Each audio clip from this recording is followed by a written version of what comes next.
बच्चों, आपको हमारे एजुकेशनल चैनल कॉमर्स चॉइस में आपका स्वागत है। आपको इस चैनल के माध्यम से कॉमर्स से रिलेटेड सारी एजुकेशनल नॉलेज आप तक पहुंचाई जा रही है। आपसे आग्रह की जाती है कि आपको जितनी सारी वीडियो उपलब्ध करवाई जा रही है, अनुमानतः सारी वीडियो आपको अच्छी लगती होगी, और जो भी अच्छी लग रही है उस वीडियो में लाइक कीजिए और हमारे एजुकेशन चैनल कॉमर्स चॉइस को सब्सक्राइब कीजिए। सब्सक्राइब करने के बाद फायदा आपको यह होगा कि आपको हमारे द्वारा जितने सारे नए वीडियो बनाए जा रहे हैं उस वीडियो को आप तक आसानी से पहुंचाया जा सके और आसानी से पहुंच भी जा सके। तो आगे की कार्यवाही क्लासेस स्टार्ट करने के लिए स्पष्ट कर रहे हैं इस बात को कि आज मैं आपके बीच में एक अच्छे टॉपिक को लेकर आया हूं जो आपका बिजनेस स्टडी सब्जेक्ट से संबंधित है। और पिछली क्लास में मैंने आपको बताया था कि प्रबंध क्या होता है। प्रबंध आखिर किसी भी संस्थान, किसी भी व्यापारिक संस्थान हो या गैर व्यापारिक संस्थान हो, उसमें क्या आवश्यकताएं हैं उस प्रबंध का, जो मैंने पिछली वीडियो में मैं आपको अवगत कराया हूं इस विषय वस्तु पर। आज हम लोग सीखेंगे कि प्रबंध का लेवल क्या होता है। इसलिए मैं क्वेश्चन बनाया हूं, what do you mean by levels of management. What do you mean by levels of management and state the characteristics of the management. ये आपका शॉर्ट टाइप का क्वेश्चंस में भी आ सकता है, और अगर पूरे कंप्लीट क्वेश्चंस को देखा जाए तो long type of the questions भी हो सकता है। तो प्रबंध के स्तर से आपका क्या अभिप्राय है और प्रबंध की विशेषताओं का वर्णन कीजिए। तो यहां पर स्पष्टीकरण यह है कि एक व्यवसाय में या वह व्यवसाय का आकार चाहे जिस आकार का हो या रूप जिस प्रकार का हो, चाहे वह सोल ट्रेड से बिलोंग करता हो या पार्टनरशिप से बिलोंग करता हो या ज्वाइंट स्टॉक कंपनी से बिलोंग करता हो या not profit organisation, that means ना लाभ कमाने वाली संस्था जैसे अस्पताल, विद्यालय, ऑर्फनेज मतलब अनाथालय, वृद्धाश्रम, जिस प्रकार का भी संस्था हो, सभी संस्थाओं में प्रबंध की घोर आवश्यकता पड़ती है। अगर प्रबंध का रूप बहुत बढ़िया होता है तो एक निर्धारित उद्देश्य तक पहुंचा जा सकता है। अगर प्रबंध का आकार और रूप अगर बढ़िया नहीं होता है तो वह निर्धारित लक्ष्य को पा नहीं पाता है। तो ये प्रबंध का रूप और आकार के संबंध में एक लेवल बांटा गया है, जिसमें मैंने लिखा सामान्यतः प्रबंध के 3 स्तर होते हैं। पहला उच्च स्तरीय प्रबंध, टॉप लेवल मैनेजमेंट।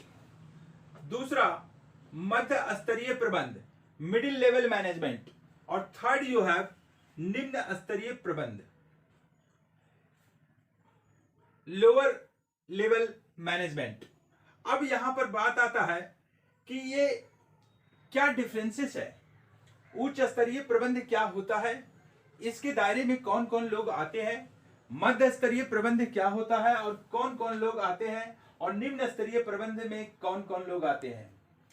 तो मैं बता देना चाहता हूं आपको कि उच्च स्तरीय प्रबंध एक ऐसी प्रबंध व्यवस्था है जिसके अंदर में टॉप लेवल के लोग आते हैं। टॉप लेवल दैट मीन्स जो प्रबंध को मैनेज करने में, मतलब दैट मीन्स मैनेजमेंट करने में उसकी एक अहम भूमिका होती है।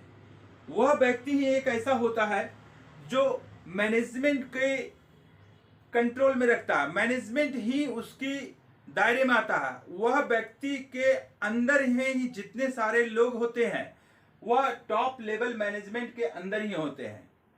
ये टॉप लेवल मैनेजमेंट के अंदर में जैसे एक कंपनी है और उस कंपनी को संचालन का भार बोर्ड ऑफ डायरेक्टर को दिया जाता है, तो ये बोर्ड ऑफ डायरेक्टर्स जितने सारे संचालक मंडल हैं वे हमारे टॉप लेवल मैनेजमेंट के मेंबर्स हुए हैं। जैसे किसी संस्था का जो अध्यक्ष हो गया, वह जो अध्यक्ष उसकी जिम्मेवारी में होता है कि वो संस्था को कैसे चलाना है, कैसे कार्यवाही को अंजाम देना है, ये सारा रूपरेखा अध्यक्ष ही तैयारी करता है।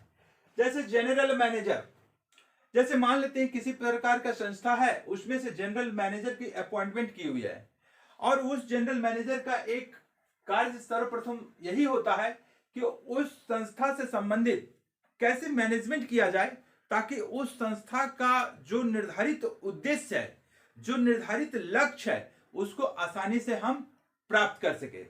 अगर प्रबंधक सही तरीके से प्रबंध व्यवस्था कर लेता है तो निर्धारित लक्ष्य को आसानी से वो पहुंच जाता है, लेकिन अगर प्रबंधक में तकनीकी योग्यता नहीं रहता है, वो प्रबंधकीय व्यवस्था नहीं कर पाता है, तो निर्धारित उद्देश्य तक पहुंच पाना उसके लिए दुष्कर कार्य हो जाता है।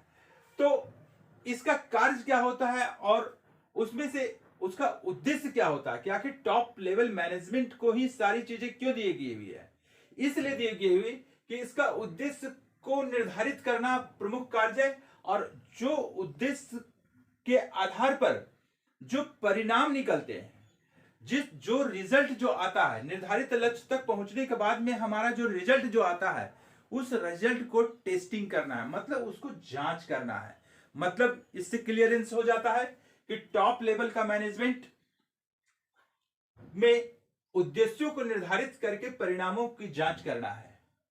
ये स्पष्ट हो गया कि टॉप लेवल मैनेजमेंट से ही क्लियरेंस होता है कि सबसे टॉप पर है वो। अब उसके बाद में उस लेवल के नीचे मतलब मिडिल पॉइंट में कौन है? सो मिडिल स्टैंडर्ड मैनेजमेंट मतलब मध्य स्तरीय प्रबंध, मिडिल लेवल मैनेजमेंट।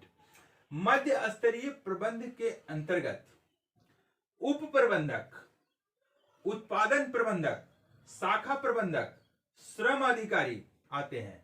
ये प्रबंधक प्रतिदिन कार्य करके अपने उच्च प्रबंधक को रिपोर्ट करते हैं। मतलब क्या हुआ कि एक मिडिल स्टेज का मैनेजमेंट जो होता है वह कार्य करता है किसके अनुरूप में? एक टॉप लेवल मैनेजमेंट के अनुरूप में। जिस प्रकार का टॉप लेवल मैनेजमेंट उद्देश्य निर्धारित किया है, उस उद्देश्य तक पहुंचने के लिए, उस उद्देश्य तक जाने के लिए, उस निर्धारित लक्ष्य को प्राप्त करने के लिए ये मिडिल स्टैंडर्ड का जो मैनेजमेंट के अंदर में है, जैसे उप प्रबंधक, उत्पादन प्रबंधक, शाखा प्रबंधक, श्रम अधिकारी, इतने सारे लोग कार्य कर रहे हैं। जो भी संस्था में जो भी कार्य हो रहा है, इन लोगों का कार्य क्या होता है? प्रधान कार्य कि प्रत्येक दिन जो भी कार्य हुआ और उस कार्य के आधार पर जो भी रिजल्ट आया उसका रिपोर्ट करना प्रथम उद्देश्य होता है उच्च स्तरीय प्रबंधक के पास में। अर्थात प्रत्येक दिन कार्य करके और सूचना देना उच्च स्तरीय प्रबंधक के पास में बहुत ही आवश्यक होता है। ये मध्य स्तरीय प्रबंधक कार्य को कैसे अंजाम दे, इसका सहारा लेता है निम्न स्तरीय प्रबंध का। ये अब आते तीसरा लेवल पर कि निम्न स्तरीय प्रबंध का इसके साथ क्या संबंध है मध्य स्तरीय प्रबंध के साथ? तो उच्च स्तरीय प्रबंध व्यवस्था तो मध्य स्तरीय प्रबंध को बना दिया। ये मध्य स्तरीय प्रबंध के दायरे में जो जो व्यक्ति आते हैं वह कार्य करके उच्च स्तरीय प्रबंध को रिपोर्ट कर रहा है, लेकिन कार्य को अंजाम तक पहुंचाने के लिए कौन करता है? निम्न स्तरीय प्रबंध, यानी लोअर लेवल मैनेजमेंट करता है। ये लोअर लेवल मैनेजमेंट में कौन कौन आते हैं? तो इसके अंतर्गत कार्यालय, चाहे वह ऑफिस से संबंधित हो, चाहे वह फैक्ट्री से संबंधित हो, चाहे वह ट्रेड से संबंधित हो, सभी कार्यों को निरीक्षण करने वाले व्यक्तियों का अध्ययन किया जाता है। इस कार्य में जो जो लगे हुए हैं उसका निरीक्षण कैसे हो, सुपरविजन कैसे हो। अगर लेबर अगर वर्क कर रहा है या मशीन का में कोई ऑपरेटर अगर वर्क कर रहा है तो वह एक दिन में कितना प्रोडक्शन दे रहा है, मशीन को कैसे ऑपरेट कर रहा है, अगर एक क्लर्क अगर काम कर रहा है ऑफिस में, वह क्या क्या कर रहा है, कैसे कर रहा है, और वह जो भी कार्य कर रहा है तो उसका रिपोर्ट किस प्रकार से बना रहा है, ये सारी चीजें देखता है लोअर लेवल मैनेजमेंट का। मैनेजमेंट का आकार तो तीनों है, लेकिन ये टॉप लेवल का हो गया, ये मिडिल स्टैंडर्ड का हो गया, और ये लोअर लेवल मैनेजमेंट हो गया। तो इसके अंतर्गत में कौन कौन आते हैं? फोरमैन, इंस्पेक्टर, सुपरवाइजर, और इनका कार्य श्रमिकों की देखभाल करना और प्रत्येक श्रमिकों को कार्य सौंपना और कार्य की योजना बनाना। मतलब हो गया इन लोगों का कार्य बहुत ही महत्वपूर्ण है। मतलब इन लोगों का प्रधान कार्य यही है कि जितने सारे हमारे वर्कर्स हैं उसको कार्य को सौंपना, कि आपको ये काम दिया जाता है, आप इस काम करके आप हमें बताइए। अब वो उसके सामने एक सवाल आता है कि कार्य हम कैसे करें, इसके बारे में भी प्लानिंग बताना, कि आपको जो काम दिया गया है उस काम को आपको ऐसे ऐसे ऐसे करना है। तो वह व्यक्ति स्वीकार करता है कि हमको लोअर लेवल मैनेजमेंट के द्वारा ये गाइडलाइंस दिया हुआ है, इसी गाइडलाइंस के तहत में रह करके हमको कार्य को अंजाम देना है और कार्य को सौंपना और कार्य की योजना बनाना। ये किसका काम है? लोअर लेवल मैनेजमेंट का। और ये लोअर लेवल मैनेजमेंट इतना सारा रिपोर्ट करके वह मिडिल स्टैंडर्ड मैनेजमेंट में भेजता है और middle level management top level management को भेजता है। मतलब इससे क्लियरेंस क्या हुआ कि ये तीन मैनेजमेंट का जो आकार दिया हुआ है, रूप दिया हुआ है, स्तर दिया हुआ है, वह तीनों के बीच में अन्योन्याश्रय का संबंध है। माने ये तीनों के बीच में, तीनों लेवल का जो मैनेजमेंट में एकदम समन्वय स्थापित करना बहुत ही जरूरी है। अगर एक दूसरे के साथ में समन्वय स्थापित नहीं होता है तो वह संस्था का जो निर्धारित लक्ष्य है उस तक पहुंचना मुश्किल साबित होता है। तो यहां तक हमको विश्वास है इस बात का कि जो भी बातें आपको बताएं कि एक मैनेजमेंट का जो लेवल होता है उसमें कौन कौन लोग आते हैं, उसका कार्य क्या है और उसका उद्देश्य क्या है। Top level management, middle level management and lower level management, ये तीनों चीज आपको मैंने बता दिया। और एक साथ साथ में टाइप किया हुआ question, state the characteristics of the management, कि ये मैनेजमेंट का विशेषता क्या है। तो हम लोग देखते हैं कि प्रबंध की निम्न विशेषताएं होती है। पहला विशेषता है प्रबंध एक उद्देश्य प्रधान प्रक्रिया है। अगर किसी संस्था में प्रबंध किया जा रहा है तो उसके पास एक निर्धारित लक्ष्य होता है, निर्धारित एक उद्देश्य होता है कि हमें इस उद्देश्य को पाने के लिए किस प्रकार की प्रबंध करनी चाहिए, किस प्रकार की प्रबंध की व्यवस्था करनी चाहिए।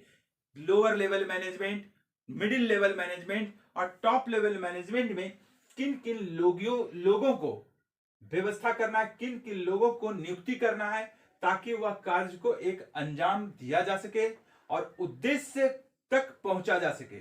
इसलिए कहा गया है कि प्रबंध एक उद्देश्य प्रधान प्रक्रिया है। इसका मतलब हुआ कि अगर उसके पास में अगर लक्ष्य नहीं रहेगा तो लक्ष्य विहीन कार्य जो होता है वह सफल नहीं होता है। इसको एक ऐसे लफ्ज से भी समझा जा सकता है, एक उदाहरण के प्रक्रिया से, कि सपोज आपके बीच में एक कहानी के तौर पर हम रख देते हैं समझने के लिए कि एक प्लेग्राउंड है, उस प्लेग्राउंड में फुटबॉल का मैच चल रहा है। उस फुटबॉल का मैच में दो टीम, जो दोनों साइड में 11 प्लेयर और इस साइड में भी 11 प्लेयर और खेल रहे हैं। फुटबॉल भी है, 11 प्लेयर दोनों साइड में भी है, रेफरी भी है और प्लेग्राउंड के चारों ओर खचाखच भीड़ है। सभी लोग, दर्शक लोग खूब एंजॉय ले रहे हैं, लेकिन सभी लोग खेल तो जरूर रहे हैं लेकिन परिणाम नहीं आ रहा है, उद्देश्य ही पता नहीं चल रहा है, लक्ष्य ही पता नहीं चल रहा। आखिर क्यों? इसका कारण यही है कि दोनों साइड जो गोल पोस्ट है, दोनों साइड वो गोल पोस्ट ही नहीं था। अर्थात कि एक प्रथम पक्ष के पास में लक्ष्य रहता है कि एक फुटबॉल को रन करवा करके ले जा करके इस गोल पोस्ट में डालना है, और इधर वाले टीम को यह पता रहता है कि हम विरोधी टीम को झेलते हुए हम फुटबॉल को इस गोल पोस्ट में डालना। दोनों साइड अगर गोल नहीं दिया हुआ रहेगा, अगर गोल नहीं दिया हुआ रहेगा गोल पोस्ट, तो ये फुटबॉल कैसे जाएगा? उसके पास एक निर्धारित लक्ष्य ही नहीं है, निर्धारित उद्देश्य ही नहीं है, तो उस प्लेग्राउंड लक्ष्य विहीन हो जाता है। मतलब वो मैच जो है ना, सो उद्देश्य, उसका कोई उद्देश्य ही नहीं है खेलना। इसलिए कहा जाता है गोल, GOAL, goal, goal that means लक्ष्य। तो यहां हमारा समझाने का उद्देश्य ही हुआ कि कोई भी कार्य या कोई भी संस्था का कार्य जो होता है वह उद्देश्य प्रधान होना चाहिए, और उद्देश्य प्रधान होने के बाद में मैनेजमेंट किया जाता है, और मैनेजमेंट के आधार पर हमारा सारा टारगेट अचीव किया जा सकता है। तो ये पहला पॉइंट को मैंने डिफाइन किया। अब आते हैं दूसरा पॉइंट। प्रबंध एक सामूहिक प्रक्रिया है। यहां कैसे क्लियर किया जा सकता है इस चीज को कि प्रबंध एक सामूहिक क्रिया है। मतलब मैनेजमेंट जो है सो ग्रुप वर्क है। अगर कोई इंसान सोचता है क्या कि एक बहुत बड़ा आकार का संस्था बना दिया जाता है और बहुत बड़ा आकार का व्यावसायिक संगठन बना दिया जाता है, और वह इंसान सोचता है क्या कि हम मैनेजमेंट भी हम ही करेंगे और टॉप लेवल में भी हम ही रहेंगे, मिडिल लेवल में भी हम ही रहेंगे और लोअर लेवल में भी हम ही रहेंगे और वर्क भी हम ही करेंगे, तो ये पॉसिबल नहीं है। मतलब उस व्यापारिक संस्थान में अगर निर्धारित उद्देश्य तक पहुंचने के लिए कई लोगों का सहारा लेना पड़ता है, कई लोगों का मेहनत का सहारा लेना पड़ता है, कई लोगों का मानसिक रूप से भी सहारा लेना पड़ता है। तो यहां कहने का मेरा मतलब है कि जब विभिन्न सारे लोग अगर सहयोग कर रहे हैं उस संस्था को बढ़ाने के लिए, लाभ तक पहुंचाने के लिए, एक सही अंजाम तक पहुंचाने के लिए, तो ये हमारा सभी लोग मिल करके कर रहे हैं।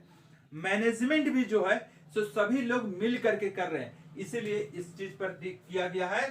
दूसरा विशेषता है क्या कि प्रबंध एक सामूहिक क्रिया है। वह प्रबंध केवल अकेला का काम नहीं है, बल्कि सभी लोग मिलजुल करके अगर काम करते हैं तो मैनेजमेंट के दायरे में वो आते हैं। अब तीसरा पॉइंट में क्या है कि प्रबंध एक सतत प्रक्रिया है। ये क्या है?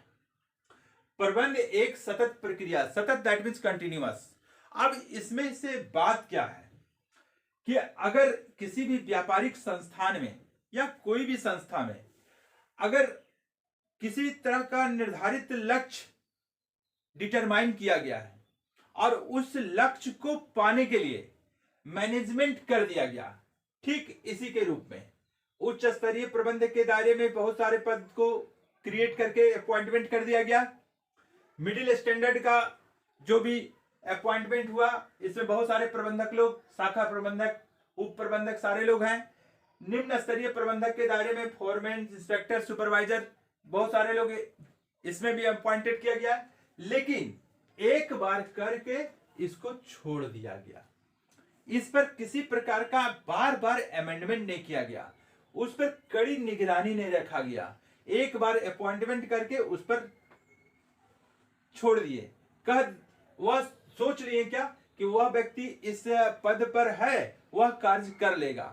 तो देखभाल ना करने के कारण से वह व्यक्ति शिथिल हो जाता है, यानी एक दूसरे के प्रति समन्वय स्थापित नहीं होने के कारण से जरूरत पड़ती है क्या कि ये मैनेजमेंट का जो हम लोग आकार दिए हैं उसमें से सतत हो, कंटिन्यू फोकस किया जाए, और बार बार प्रबंध में योजना बनाना, प्रबंध में संशोधन करना, अगर कहीं कमी लग रहा है तो उसको संशोधित करके उसको सुधार करना। इसलिए प्रबंध एक सतत प्रक्रिया है, कंटिन्यूअस है, होना चाहिए। ये नहीं कि एक बार करके उसको छोड़ दिया जाए और उसके बाद मैनेजमेंट शिथिल हो जाता है, और शिथिल अवस्था में अच्छी प्रबंध व्यवस्था नहीं हो सकती है। चौथा पॉइंट में आ रहे हैं, प्रबंध एक समन्वयकारी शक्ति है। प्रबंध एक समन्वयकारी शक्ति है। ये क्या है? इसको समझने की चीज है कि एक मैनेजमेंट तैयार हुआ 3 स्टेज पर, एक top level management, middle level management और लोअर लेवल मैनेजमेंट। तीनों स्तर पर अलग अलग व्यक्ति हैं।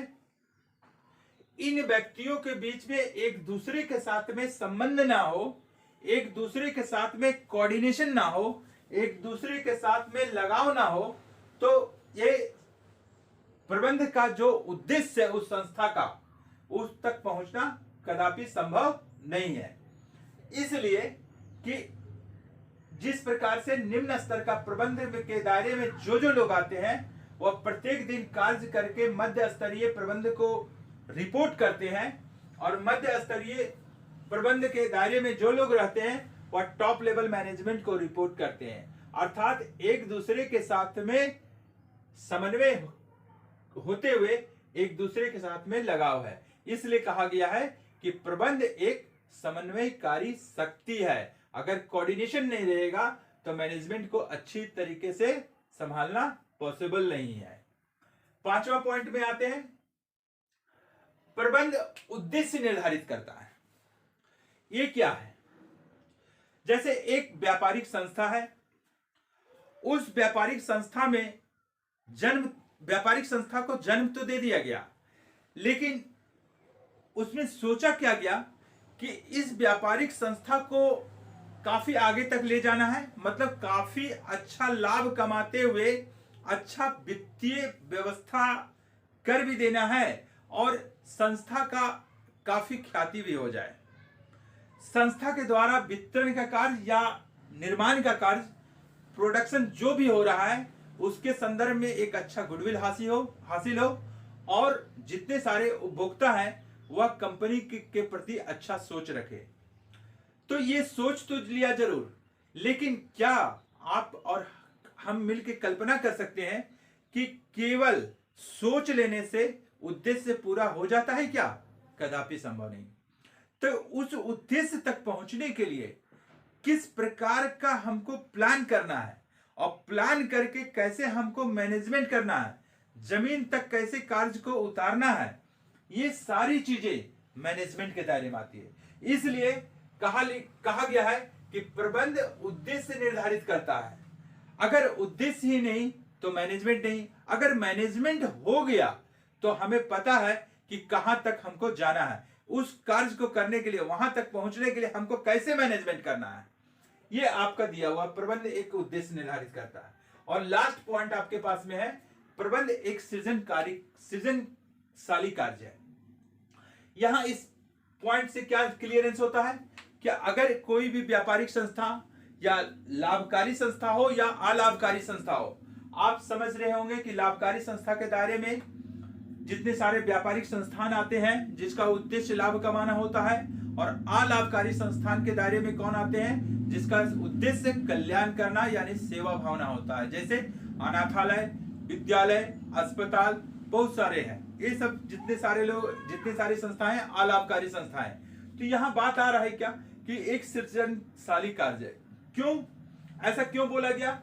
ऐसा इसलिए बोला गया कि प्रबंध अगर किसी भी व्यापारिक संस्थान में होता है तो उस प्रबंध के आधार पर ही मनी क्रिएट होता है। मनी क्रिएट कैसे होता है कि अगर प्रबंध किया तो प्रोडक्शन बढ़िया हुआ, और प्रोडक्शन बढ़िया हुआ तो उसकी क्वालिटी कैसी होनी चाहिए ये भी मैनेजमेंट देख रहा है, उसका रेट क्या होना चाहिए ये भी मैनेजमेंट देख रहा है, और ये प्रोडक्शन होने के बाद में रिटेलर लोग के पास में पहुंचाया जाता है और रिटेलर लोग फिर उपभोक्ता को देते हैं। उपभोक्ता को यह सामान अगर पसंद आ जाता है तो रिक्रिएशन होता है, रिक्रिएशन फिर सृजन हो जाता है कि हाँ ठीक है फिर प्रोडक्ट को हम लेंगे। जैसे आप किसी के सामान को परचेज करने जाते हैं जब बाजार, तो आप उस बाजार से आप सामान ले आते घर पर और आपको वो सामान पसंद आ जाता है तो आपको दिलो दिमाग पर ये बात रहती है कि हाँ फिर मैं इस सामान को लूंगा, ये सामान तो मेरा समाप्त हो जाएगा लेकिन फिर सामान हम ये ले आऊंगा। लेकिन कल्पना कीजिए कि जो सामान आप बाजार से खरीद के लाए हैं और वो सामान आपको पसंद नहीं है, बेकार लगा, इसकी क्वालिटी अच्छी नहीं लगी, तो आप तुरंत मन में कहते हैं अंतरात्मा से कि ना ना ना ना ना, जो लिया सो लिया, अगली बार इस सामान को नहीं लाना है, अगली बार सामान इस चीज को नहीं लेना है। तो अगर ये आप माइंड में बैठा लिए इस बात को, तो इसका प्रभाव किस पर पड़ा? उस कंपनी पर पड़ा, उस व्यापारिक संस्थान पर पड़ा जिसने ये सामान को बनाया है। अगर वो सामान को फिर बनाए उसी स्तर पर, तो क्या आप उस सामान को लीजिएगा? नहीं लीजिएगा। तो इसका मतलब उसका सेल नहीं होगा, तो उसका प्रभाव क्या पड़ेगा कि उसका लाभ नहीं होगा। अर्थात क्या हुआ कि उस व्यापारिक संस्थान में वो मैनेजमेंट का जो स्तर होना चाहिए वह हमारा सृजनशाली होना चाहिए, कि उस मैनेजमेंट के आधार पर ही नई नई चीजों का जन्म होता है, नई नई चीजें आती है, नई नई व्यवस्थाएं आती है। कहां कौन व्यक्ति को नियुक्तिकरण करना है, कहां क्या कमी हो रहा है, उस जगह पर कोई नया व्यक्ति को डालना है, ये सारी व्यवस्थाएं कहां से पता चलता है? प्रबंध से।